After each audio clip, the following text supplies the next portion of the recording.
Have you ever dreamed of taking a solo trip but weren't sure where to start? In this video, I'm going to share everything you need to know about my 3-week solo trip in Ecuador, including why I went, my volunteering experience, the best cities to explore, safety tips, and my top Ecuador recommendations for first-time travelers. Hi, I'm Taya. I'm a travel content creator, and I post weekly videos inspiring other content creators how to elevate their brand, land paid collabs, and travel more. Why Ecuador? I had it on my bucket list for a good year before I decided to go, but what really sealed the deal was the volunteering opportunity I had, where I could help locals practice English while also giving me the opportunity to practice my Spanish. The immersion was the most perfect way to improve my language skills and truly experience the culture. For 2 weeks, I stayed in Ambato, Ecuador, where I got to volunteer at Inglés Rápido, where I got to help the locals that attended the institute practice English. My work days were 5 hours long for 5 days a week, and it came with some amazing perks like free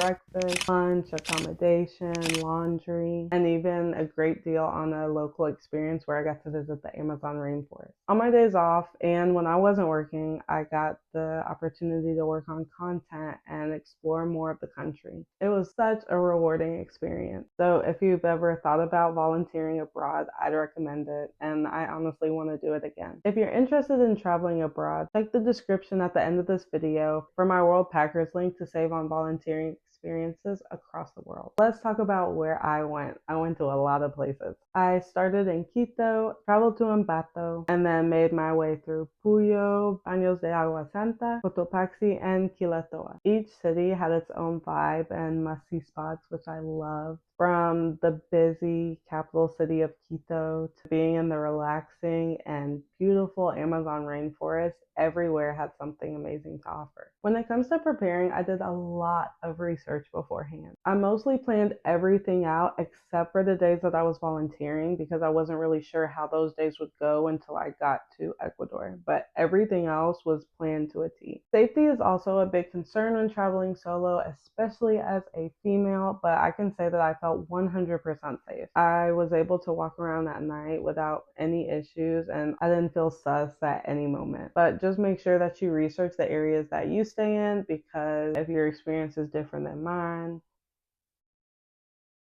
Oh, and keep in mind that if you plan on using Uber, it's technically not legal over there, so hop in the passenger seat.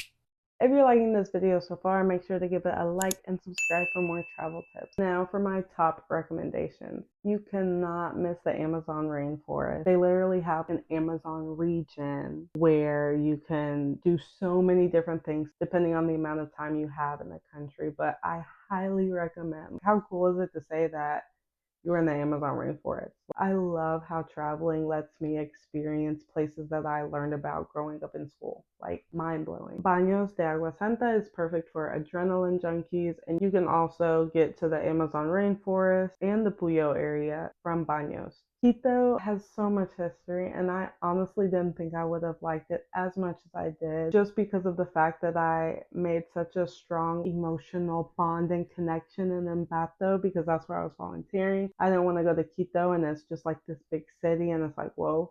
But I absolutely loved it. It's beautiful. It is busy. It's the capital city, but I highly recommend visiting. And it's also warmer than Ambato. Even in Ambato, they were like, no, Quito's colder. I think they just wanted me to stay because Ambato is cold. You have to make sure that you visit Mitad del Mundo, Cotopaxi, and Quilatoa. All of these places left me completely speechless. And honestly, I'm planning my next trip back. I really want to go back, but I'm trying to give it some time before I go, because that would just be crazy if I go twice in a year or something. So I'm going to hold off for a little. It has quickly become one of my favorite countries, and I cannot wait to explore more. Let me know if you want an in-depth video on any of these places: Cotopaxi, Quito, Baños, my volunteering experience, and then I'll definitely make it happen. The way I fell in love with Ecuador was just so unexpected. I was nervous at first with it being my first big solo trip, a trip for 3 weeks by myself in a country where my first language is not their first language. Even though I'm learning it, it's very intimidating. I think me learning it was kind of even more intimidating because I'm like, okay, now I really got to step up to the plate. I'm by myself. I have to get around and survive. Let's get it Spanish. The time that I spent there was just one of the most amazing experiences I've ever had. The food, the people, the landscape, the views, the country in general just has my heart. I definitely need to explore more of South America. If you found this video helpful, don't forget to like and subscribe so you don't miss out on my future adventures. Check out my other travel videos for travel recommendations and tips, and I'll see you next week.